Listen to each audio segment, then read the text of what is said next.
Hai, sahabat Shalom Yaladim yang dikasihi Elohim, jumpa lagi dengan Ima Ira dalam Parasat Aharemot.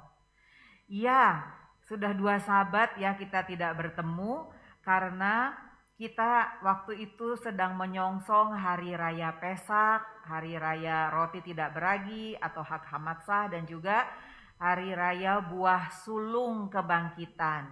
Ya, baru Hashem semuanya itu sudah kita rayakan. Kita bersyukur kepada Hashem karena Hashem memberikan kepada kita kesempatan untuk memulai kembali merayakan hari-hari raya yang ditetapkan oleh Hashem. Nah, sekarang kita akan kembali masuk ke dalam parasa ya. Dan sementara itu kita sedang saat ini kita sedang menyongsong hari raya Shavuot atau hari raya Pentakosta. Bagaimana cara kita menyongsongnya? Yaitu dengan menghitung Omer ya. Jadi setiap hari ada bacaan-bacaan kitab suci yang harus kita baca. Dan hari ini kita sudah masuk ke hitungan Omer yang ke-14 ya. Baru Hashem kita akan masuk sekarang ke dalam Parasat Aharemot. Aharemot artinya sesudah kematian. Nah, sekarang coba kita lihat gambarnya ya. Kita akan belajar bahasa Ibrani dari Aharemot. Ya, kamu perhatikan di sana ada huruf Ibrani ya. Kita eja, di situ ada huruf alef, het, res, yud, dibaca ahare. Kemudian mem, faf, taf, dibaca mot, aharemot, sesudah kematian. Dan kalau kamu perhatikan di situ di bawahnya ada gambar ya. Di situ adalah gambar dari imam besar Aharon. Nah, dia memakai pakaian imam besar ya. Imam besar itu cuma satu, yaitu Aharon. Sedangkan imam itu ada 4 ya sebetulnya, yaitu anak-anak Aharon. Tetapi Nadav dan Avihu itu dia sudah mati. Kemudian kita melihat apa yang dilakukan oleh Aharon sebagai imam besar di sana. Dia memimpin 2 ekor kambing. Ya, 2 ekor kambing, karena di dalam Parasat Aharemot ini kita ada bagian yang membahas tentang hari raya Yom Kippur ya. Nah, sekarang kita buka kitab suci kita. Kita membaca Imamat pasal 16 ayat 1 sampai 4 ya. Imamat pasal 16 ayat 1 sampai 4. Ima akan baca untuk kamu semua.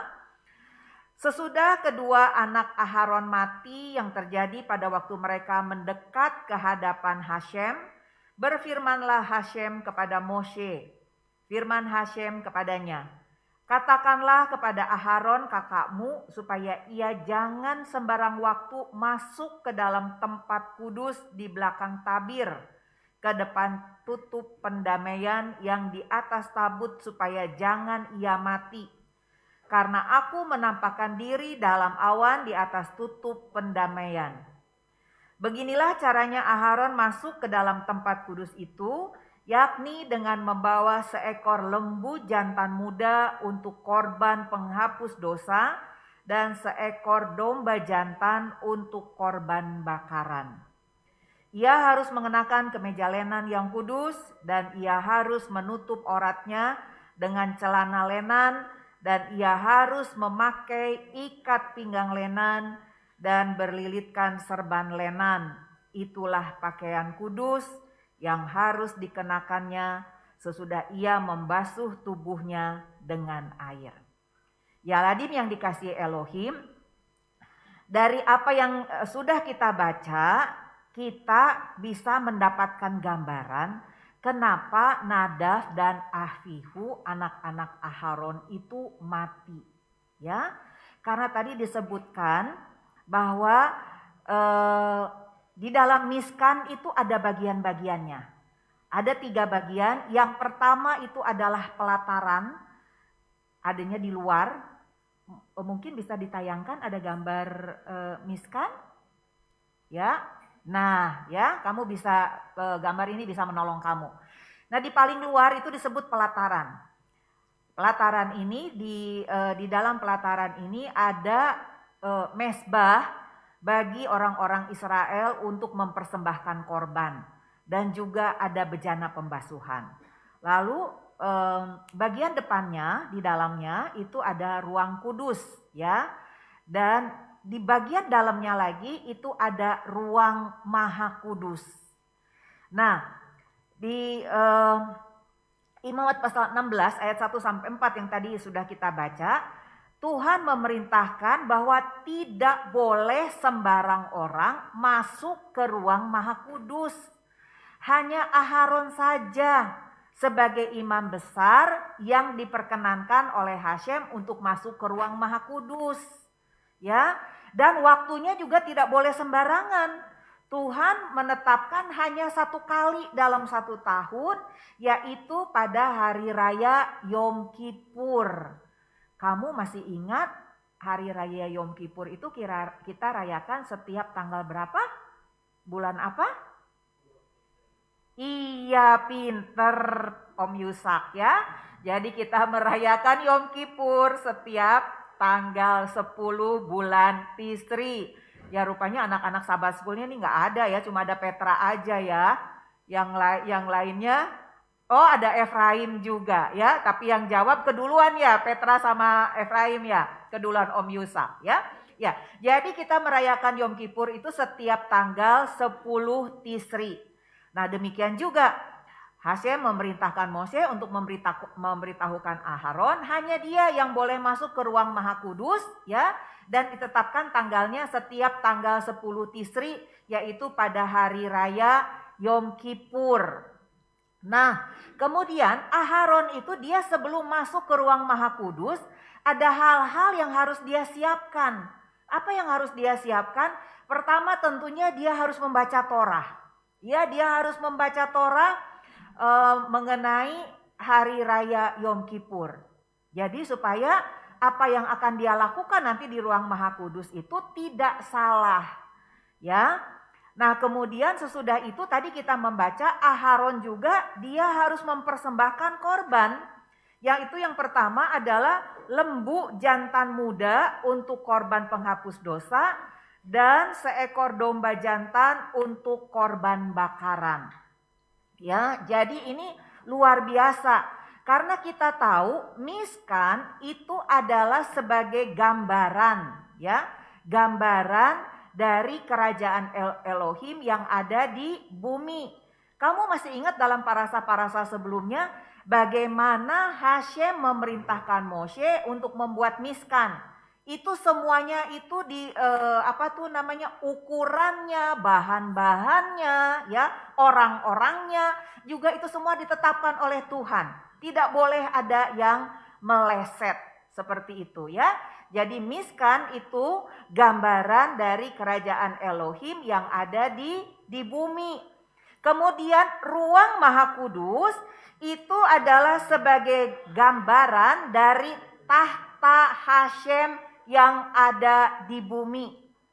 Di dalam ruang maha kudus itu ada kerubim ya, dan Hashem setiap kali dia mau berbicara kepada bangsa Israel, dia bicaranya melalui kerubim. Jadi Ima Ira bisa katakan bahwa kerubim itu sebagai gambaran dari tahta Hashem yang ada di bumi. Sehingga memang tidak boleh sembarang orang yang bisa datang menghadap Hashem ya. Nah, kembali lagi kepada kematian Nadav dan Avihu. Waktu itu kamu bisa kembali ke Parasat Semini ya, di dalam Imamat pasal 10 kamu bisa membaca Nadav dan Avihu itu mati pada waktu mereka pertama kali melayani Hashem. Jadi Ima Ira bisa katakan karena ini baru pertama kali mereka melayani Hashem, jadi mereka itu punya istilahnya kasih mula-mula yang berkobar-kobar seperti itu. Jadi sepertinya dia ingin mendekat kepada Hashem, tetapi ternyata caranya salah. Karena Hashem itu dia mempunyai aturan bagaimana caranya menghadap Hashem. Ya, tadi Ima Ira udah katakan bahwa ruang maha kudus itu sebagai gambaran dari tahta Hashem sendiri Tidak bisa sembarang orang masuk ke situ. Aharon pun sebagai imam besar ya, sebelum masuk ke situ dia harus membaca Torah semalaman, belajar tentang Yom Kippur, kemudian juga dia harus mempersembahkan korban. Dia harus kudus seperti itu ya. Kudus itu dari bahasa Ibrani, kados artinya terpisah. Kenapa? Karena Adonai Elohim yang disembah oleh orang Israel, Adonai Elohim yang disembah oleh kamu dan Ima juga adalah Adonai Elohim yang kudus, yang kados, terpisah. Dia daripada ilah-ilah lain, daripada dewa-dewa lain. Ya, dia adalah raja di atas segala raja, dia adalah Tuhan di atas segala Tuhan. Ya. Jadi ada aturannya. Kemudian tadi kita juga membaca bahwa Imam Aharon, imam besar Aharon itu waktu dia menghadap ruang Maha Kudus, ternyata dia memakai pakaiannya juga pakaian dari kain lenan. Bukan pakaian kebesaran yang berwarna-warni, kemudian di kepalanya itu memakai patam emas, bukan. Tadi kita sudah membaca Aharon diperintahkan masuk ke ruang Maha Kudus dengan memakai pakaian lenan. Itu menggambarkan kerendahan hati, ya. Ini satu pelajaran yang luar biasa bagi kita ketika kita menghadap Hashem. Dia adalah raja di atas segala raja, Tuhan di atas segala Tuhan, maka kita harus datang dengan segala kerendahan hati. Karena sesungguhnya kita tidak layak untuk datang menghadap Dia. Ya, tetapi karena Yeshua Hamasyah kita menjadi layak. Kita bisa datang mendekat kepada Hashem dan kita bisa menyebut Dia sebagai Bapa kita. Ya, ini satu hal yang luar biasa. Nah, kamu ingat pada waktu hari raya Purim, ya, Ima Ira kembali flashback sebentar. Waktu hari raya Purim, ketika Mordekai dia memerintahkan Esther untuk menghadap Raja Ahasveros, Esther pertama menjawab apa? Esther langsung, oh iya, aku pasti akan menghadap raja. Tidak, Esther mengatakan kepada Mordekai, aku sudah 3 bulan tidak dipanggil oleh raja. Dan sampai saat ini juga raja tidak pernah belum memanggil aku lagi. Ya, nanti waktu aku menghadap raja tanpa dipanggil, bisa-bisa aku dihukum mati. Memang cuma ada 2 pilihan. Yang kedua, ya, raja berkenan menerima Esther dan kita melihat karena campur tangan Elohim ternyata raja berkenan ya, ketika Esther menghadap raja tanpa dipanggil, raja berkenan. Nah, ini juga ya, jadi nggak bisa sembarangan waktu. Aharon ditetapkan 1 tahun sekali pada waktu hari raya Yom Kippur. Nah, itu sebabnya kenapa juga kita pada waktu hari raya Yom Kippur itu kita berpuasa, tidak makan, tidak minum selama 24 jam. Kemudian kita juga membaca Torah. Ya, ini karena apa yang sudah diperintahkan di dalam Imamat pasal 16 di dalam parasat Aharemot ya. Jadi Ima tadi mengatakan menghadap Tuhan itu juga ada caranya. Nah, sekarang coba kita lihat Imamat pasal 18 ya, Imamat pasal 18 ayat 5. Sesungguhnya kamu harus berpegang pada ketetapanku dan peraturanku. Orang yang melakukannya akan hidup karenanya. Akulah Hashem. Ya, jadi luar biasa. Karena kita tahu Adonai Elohim yang kita sembah adalah Adonai Elohim yang tertib, Adonai Elohim yang teratur. Dia membuat satu aturan-aturan bagaimana caranya bangsa Israel kalau mau bertemu dengan Hashem, ya. Dan itu juga berlaku bagi kita semua.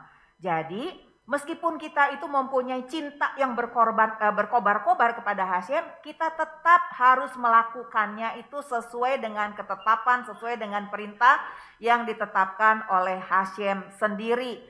Sehingga apa yang kita lakukan itu menjadi satu hal yang berkenan dan menyenangkan hati Hashem karena kita melakukannya sesuai dengan peraturannya, sesuai dengan perintahnya.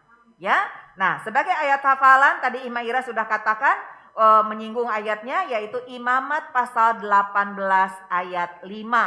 Nah, Imamat 18 ayat 5 ini mengingatkan kita kepada Mazmur pasal 119 ayat 105.